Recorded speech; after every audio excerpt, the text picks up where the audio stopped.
Kung paborito mong kulay ang blue, huwag kang masyadong magtaka kung bakit ka naiiba. Ang mga blue lovers, sila yung kalmado sa labas pero malalim sa loob. Tahimik pero malupit pag kailangan.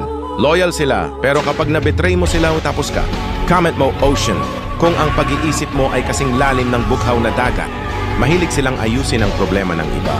Pero bihirang may makakaintindi sa problema nila. Kaya madalas silang mag-isa at natututo maging matatag. Huwag mong subukan ang pasensya nila dahil ang mga taong mahilig sa blue, kapag nagdesisyon silang putulin ka, wala nang balikan. Ang kulay blue ay hindi lang peaceful.